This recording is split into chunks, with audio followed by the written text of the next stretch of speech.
for, instead of living in peace with your neighbor, constantly trying to wipe them out. And that is what Hamas did for 18 years. 18 years. This is why I think it's so unbelievable taking agency away from the Palestinians of Gaza, is that the Hamas had 18 years, and 18 years is obviously the time from the birth of a child to the end of their formal education.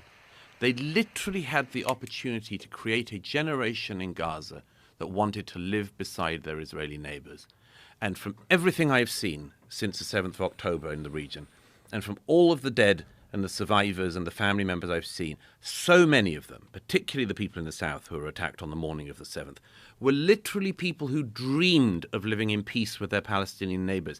They were people like Vivian Silva, whose body wasn't identified for months because there wasn't enough of her charred remains left to even extract DNA from. She spent every weekend, like so many people in the communities in the south of Israel, every weekend driving children with the most rare medical conditions that couldn't be treated in one of the Hamas-run hospitals in Gaza into very specialist units inside Israel. And she spent every weekend doing that and working with B'Tselem and all of these radical left Israeli groups. And it didn't matter a bit when Hamas came in because they burnt her in her own home anyway. My point is, in all of the counterfactuals of this conflict, the most important one is what could have happened if instead of educating a generation into wanting to annihilate their neighbors, Hamas in power had spent 18 years building up a state, teaching peace, creating coexistence with their neighbors.